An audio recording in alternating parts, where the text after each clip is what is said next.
Hello, everybody, and welcome back to Offshore-Live. I'm your host, Rick Cowell, and joining me today is Mr. Alex Fisher. Alex, welcome to the show, buddy.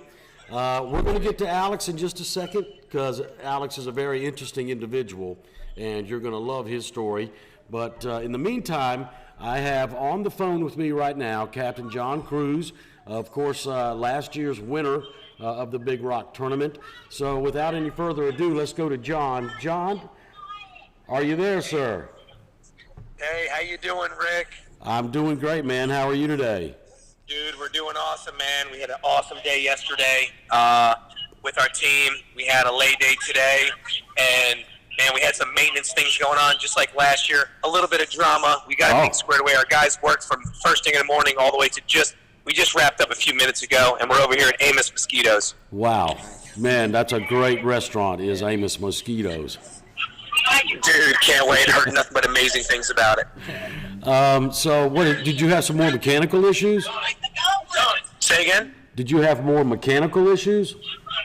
Yeah, so we had a bilge go out, the bilge float go out. So we had those two things go out, and then we had some tackle stuff we had to square away. But yeah, man, we got it all ripped. Did a little bit of run around, got it all tied in, and we're solid and ready to go. Sounds good. So it looks like there's a number to beat all of a sudden that's on the leaderboard.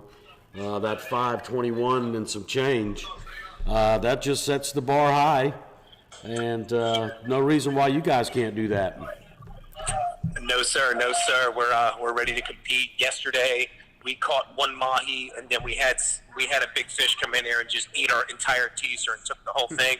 But we never actually connected with a marlin other than one eating our teaser. So we're excited about tomorrow. We're really prepared, and I think I'm going to be on the water tomorrow. Very nice. Well, one thing, we've got some footage of you guys right now playing. And it does look like it's a little rough out there, I can tell you that. Yes, sir. Yes, sir. Well, we laid today. Part of our lay was also the maintenance stuff, but as well as the weather today. But I heard it wasn't bad. Oh, how about that? Well, just wanted to touch base with you, and hopefully throughout the rest of the week we'll be able to do so and continue to do so.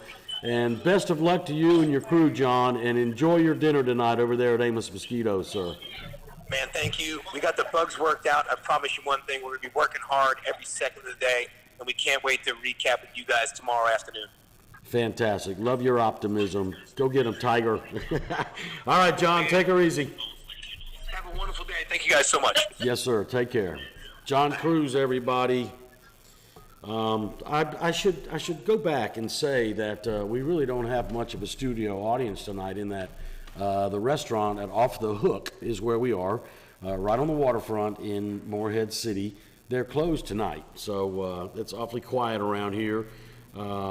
We do have our usual groupies on board with us, but other than that, we're happy that everybody who wants to come down here when they're open. Tomorrow night will be a great night. I'll tell you, Off the Hook, every Wednesday night has soul food, and so it is very, very good, and not extremely pricey. No, it's good. In other words, it's affordable, and he has quite a selection from which to choose, and it's just good old comfort soul food. You get like a dinner and the two sides, and then you get a dessert too. And usually you get like blueberry cobbler and stuff. It's so good. Yeah. Well, then now that we're done with that part of the fishing, let's go to Alex. Alex, welcome again, buddy. Good to have you on board with us. Excited to be here tonight. You've been all over the place over the last several years, haven't you? Really, in a sense. Yeah. Still here, but all over. Right. In a manner of work that you do and projects that you're involved with is what I'm talking about. So number one, you're a videographer. Yes, sir. Number two, you are a kiteboard teacher. Yeah. I'm sure there's number three and number four, captain. That's right. Yeah. During the winter times, I do some marine construction for boat. Right on. That's right. Yeah. And, stay busy with those guys, and so you stay busy all year long. Yeah. And it seems to suit you. Yeah. And I remember we met, it's been many years ago now, but Yeah. Over the years you've kind of contacted me to maybe do a little voiceover work or something like that. Always had a great voice. I have a Rick, funny yeah. story. I appreciate that. Funny story. One time we went and did a voiceover, I think for Towboat US. Yeah. And you were living on a 34 main ship. we had the bow all set up soundproofed with like foam, and we closed the door in there, and we set the camera on the bed, and he was just talking to the bed. Sitting up in the bow area with everything, no lights. I had a little flashlight, but I pulled it off. Yep, yeah, you did great. It worked out great. It was awesome. So we certainly want to welcome you to the show, first of all, because we have a lot to unpack, to discuss. Yeah. And let's start with your kiteboarding. Yeah.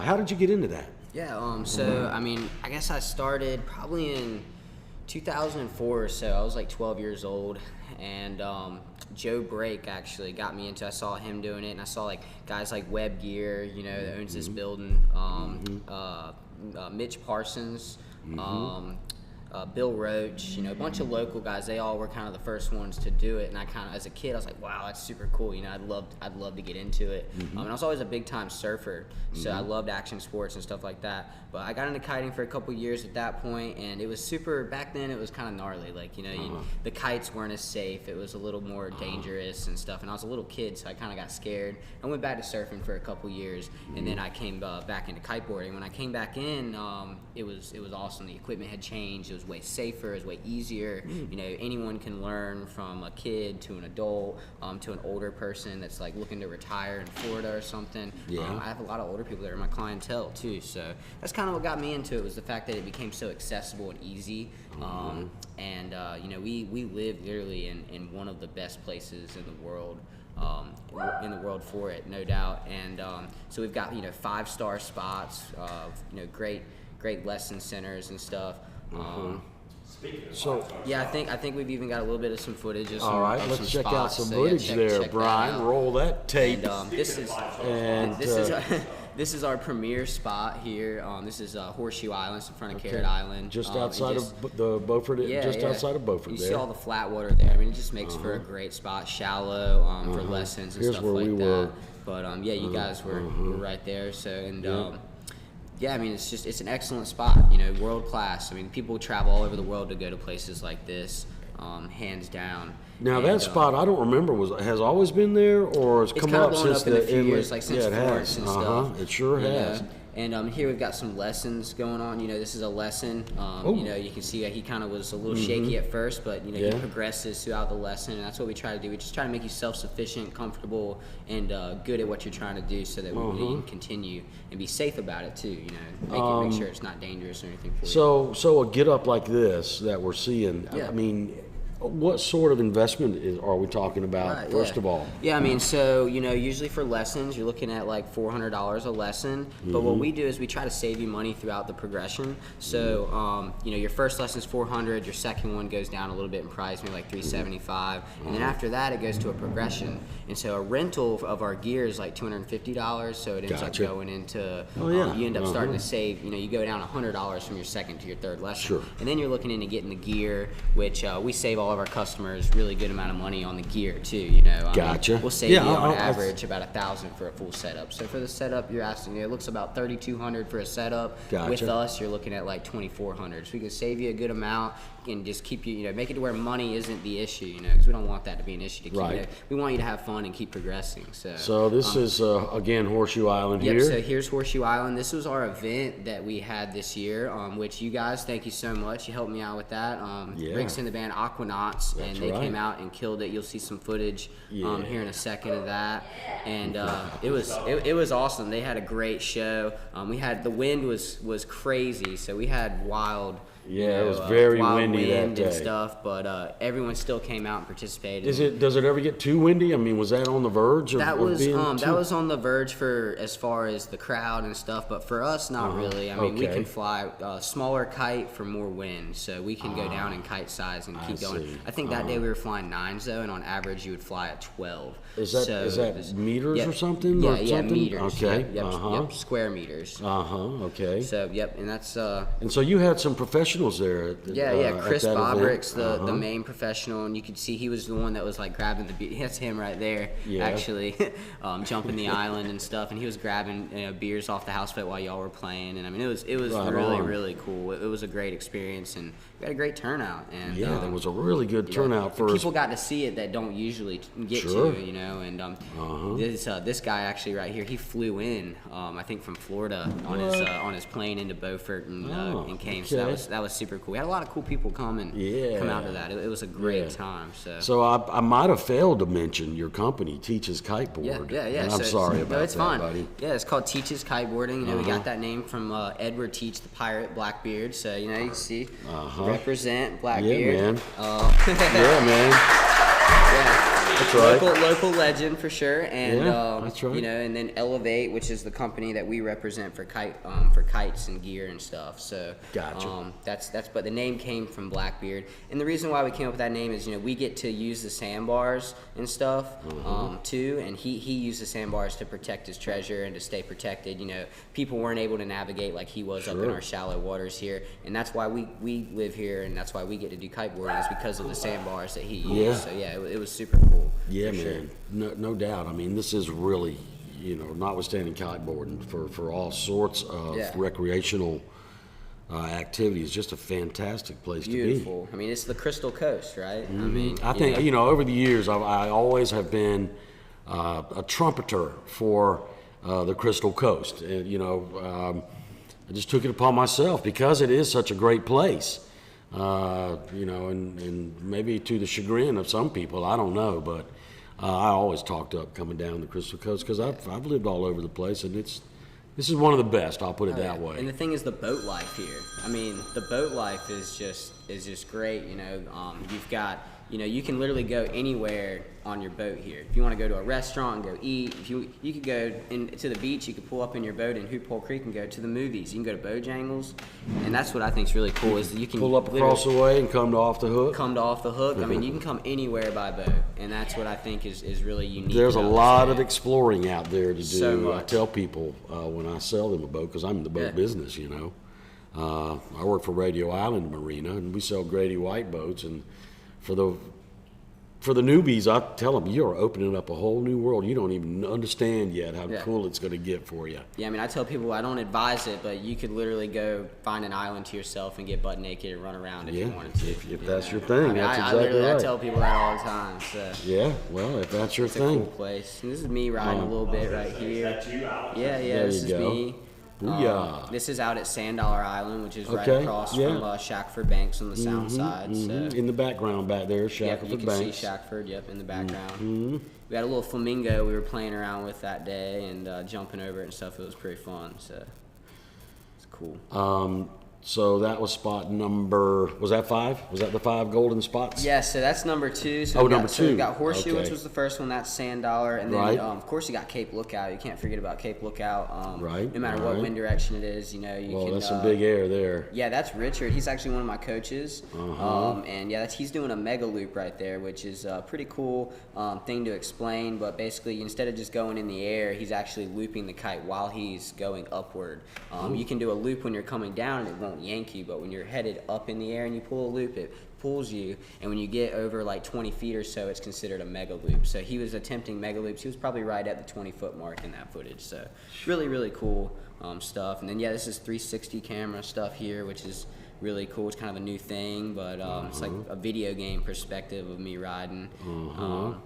And that was during the winter. How did you pull that off? How did you pull that picture off? So you actually have a harness that's hooked, or a pole that's hooked to the back of that harness, and that pole has the 360 camera on it. As long as the pole is narrower than the camera base it'll hide the pole, and it looks like it's just floating behind you. Oh, that's an amazing trick. Yep, that's Preston. I wish you guys could see what we're looking at right now. It is pretty fantastic, and we'll let you see it after the show's over. Yeah, definitely, for sure. If anybody wants to check it out. It's very interesting. It's kiteboarding. And that's Sand Or Dollar kiting. still. You call it kiting. Yeah. Is it kiteboarding? Kiting, kiteboarding, kite surfing. So kite surfing's more in the waves, but kiteboarding is the real name. But like both of them mean the same thing, really. So you can say I'm going to get kite surfing or kiteboarding lessons, it's going to mean the same thing. Or I'm going kiting tomorrow. Kiting, perfect. Yeah. And we're not playing with little kites, Rick. You Yeah, know? yeah, I can see that. This is pretty phenomenal. Are we still at the Cape here? So this is Sand Dollar, and that's another Sand Coach Dollar? Nolan right there, and he broke his board, so. Oh, wow. Yeah, Well, I but guess it can happen. yeah, and there's some beautiful sunset action after kiting and stuff too. So yeah. again, back to the Crystal Coast. You know, Right on, man. we've got. But yeah, I mean, I love teaching here, and I love teaching kids and people of all ages, and you know, it's just a really fun sport, and we have so much wind. You know, the waves are not always good. You can't always surf, but you can always kiteboard just about every day. Pretty much count on the wind down here, can't you, buddy? Yeah, you can for sure. It's just part of it. It's just which way is it blowing? Right. Where are we going? Yeah. Right. That's That's exactly all it right. is, Which yeah. way is it blowing? Where are we going to we kiteboard today? I say the same thing for when we go out. Yeah. Brian, do we have some more footage of the kiteboards, or do we have some fishing footage? Let's go to some fishing footage. Alex actually shot this yesterday. Yeah. Alex, where were you yesterday? So yesterday morning, headed out about 5:15 with Captain Mark Chambers on due south. Had a great day. I was just doing some filming out there with him, and we did release the third blue marlin in the tournament. Very Probably nice. about 350 pounds. I think it was like either 101 or 110 inches. So it's just a little bit small though to bring Right. in. We didn't want to bring in a Yes. small fish or anything. So, but yeah, I mean, it was a great experience. I mean, he or you know she, if you want to call it a she, it came up and you know, it hit the inside right hand teaser and kind of danced a little bit, and I missed that actually, but I heard everyone talk about it, and then I mean it was like not even like 30 seconds later it hit the right short teaser and took you were off, on. and we fought it I think for 54 minutes. Bernie on there, he fought it and did a great job with catching fish, and Captain Mark Chambers too. I mean I can't say Yeah. any more about him. Yeah, man. He I mean he was up there, he was in the zone, you know, and the guys are down there chit chatting. He's like, hey, you know, let's concentrate on the fish, you know, like Right. real serious, and I love that about Mark. I mean, super professional. I've watched Yeah. him evolve through the years between Sure, just from yes. fishing on a center console years ago to working his way up, you know. All the way up to running the due south. Yeah, and he kills. He does a great job, and you know, I'm sure you guys will hear more about him throughout the week. We Yeah. could tell so many cool stories. But like I said, I think you're going to hear about those later in the week for sure. Right, I think yes. how many sailfish did he bring in, Brian, that one day? It was like 11. I believe it was 12. He released I believe it 11 was in one day, or 12. 11 or 12. But we're planning on having Mark. Yeah. to get his You're forward going to down hear there. all about that later this week. Yes, But it look was a forward to that, because that is a phenomenal phenomenal story. story, And indeed. I mean, I was here watching. I watched him pull in that day, and I was like, yes, you know, that's just. It was true- kind of late true that awesome. night, wasn't it? Yeah, They it pulled was. in. I remember that. Yeah. I happened to be here. I was here. I was gonna say I was here Yeah. eating dinner, and Yeah. saw that. It was Yeah, really cool. that's So- right. and that was like in the middle. I don't even know when it was, like November or something. It was like, you know, it was off still a little season. chilly out. Yeah, it was off season. You know what's so funny is that night, then I skinned out of here and I saw that he was down there still messing around. So, Brian, you'll like this. Even then, I approached Mark about, hey man, we want to get you on board with us to come out, you Yeah. know, to do our stuff. And he can be a little standoffish sometimes, but I'm glad that you got on board with him. Yeah, I know that yeah. was a good trip. It was awesome, and we didn't really, we didn't have any other action the rest of the day. But I mean, that moment was really exciting, and you know. Well, you were the third release of the day, and I think they might have had 9 or so releases. Something like that, It yeah. wasn't a whole heck of a lot, if I remember correctly.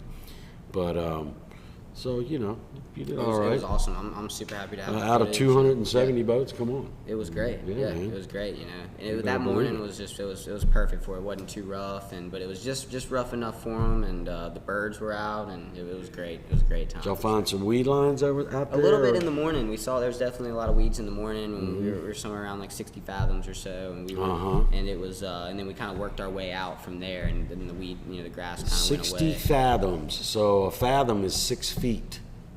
So 60 times 6, 360 feet. Yeah. We were somewhere. So you were on that somewhere out first there break by there. Ocracoke, somewhere up by Yeah, Ocracoke or uh-huh. somewhere around there. And we Wow. worked our way out into the deeper water because, you know, obviously we're going for a monster, so Sure. got to go to the deep, try Right to find on. them. So, Yeah, man, that's where they live, isn't it? Yeah, for sure. Yes, sir. Ready to go to break?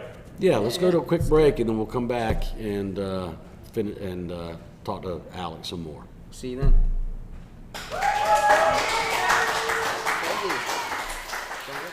So far, so good. Huh? Hey, Brad. How are you? Did you see Ron and Laura? Did you see Ron and Laura for me? Oh, okay. And that's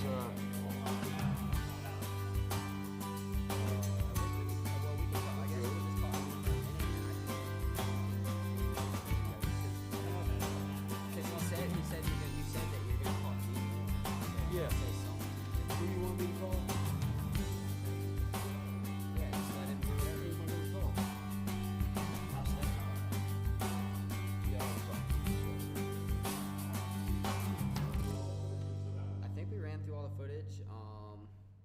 You just talk about whatever you want to talk about.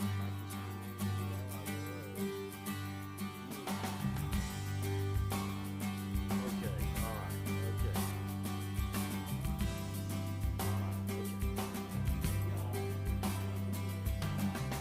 Yeah. There you go.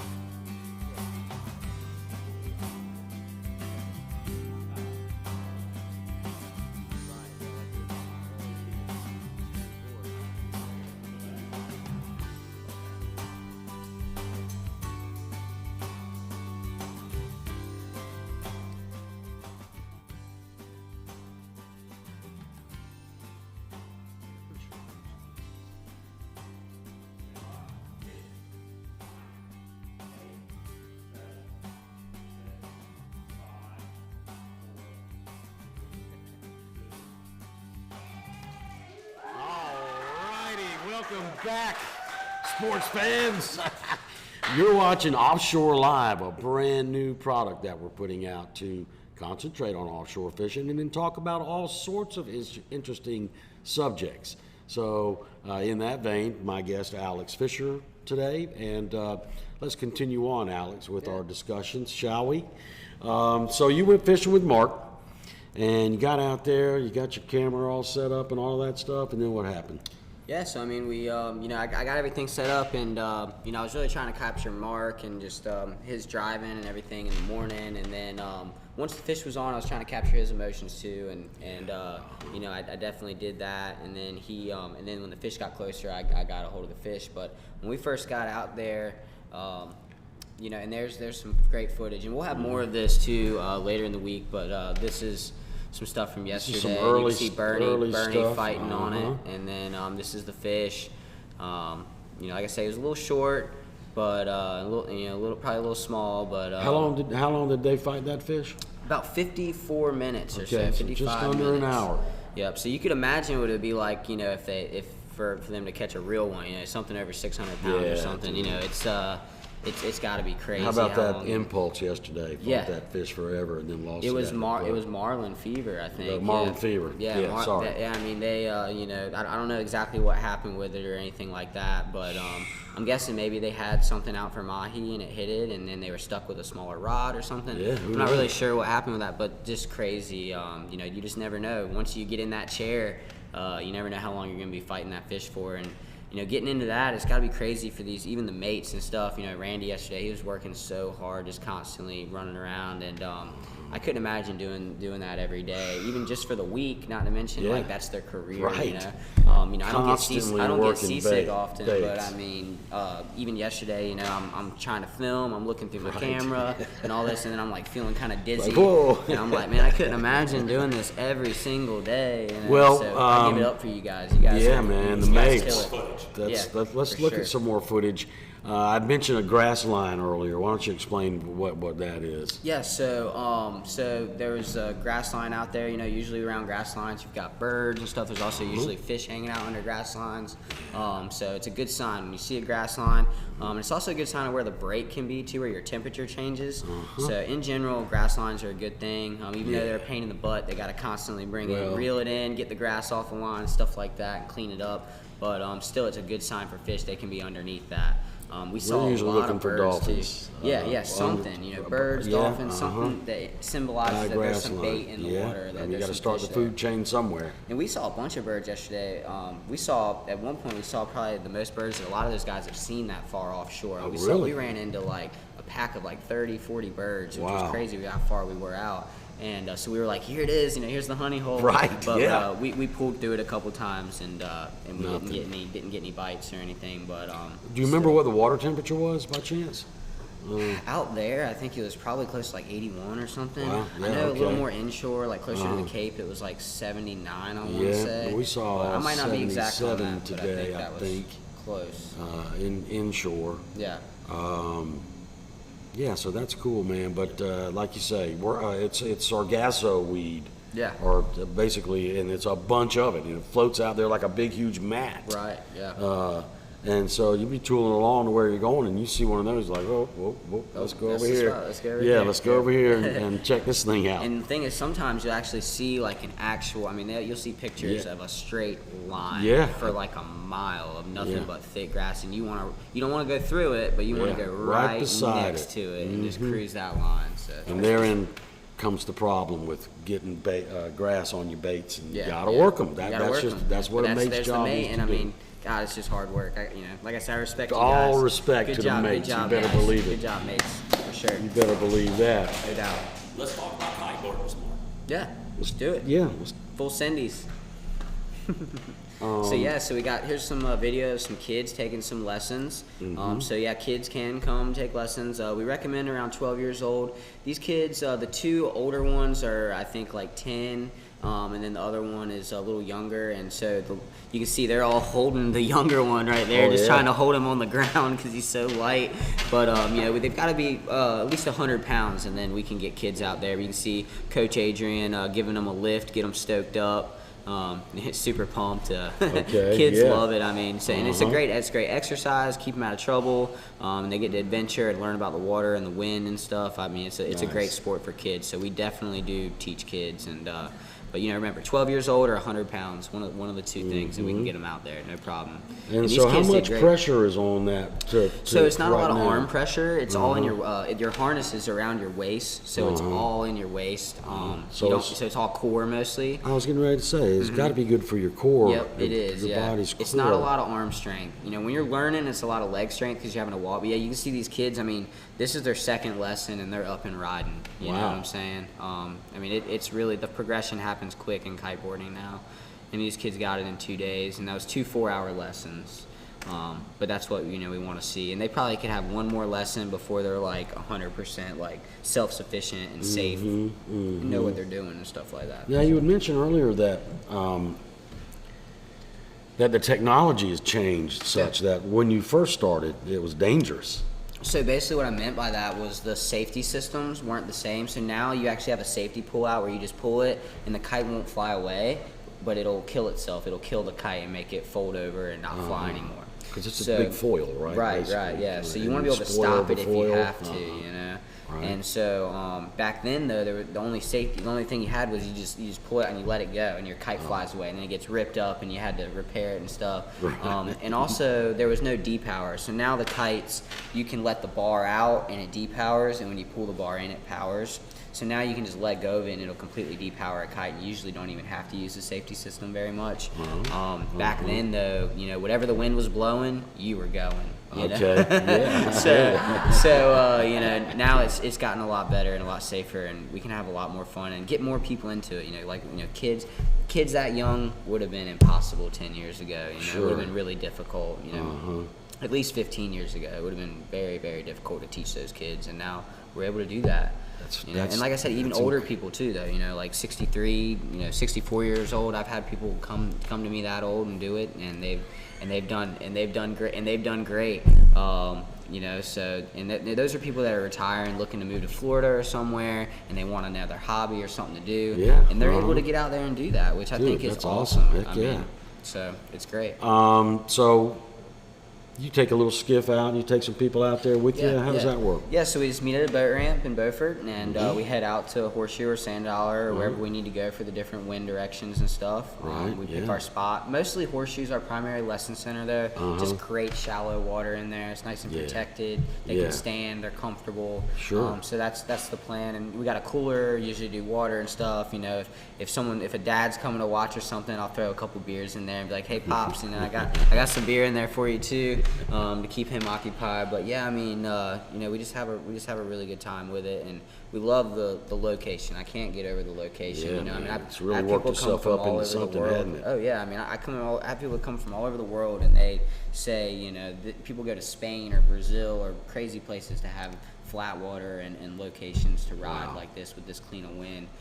So that's a really big deal for us, and we actually this year we got into the North American Travel Guide for the Kiteboarder magazine. So that's, you know, we're one of the top 100 spots in North America. Nice. And it's labeled as Beaufort, but we did talk about like local restaurants like Off the Hook. Right, That yeah. we put them in there. We've got local accommodations and stuff Sure. in there too.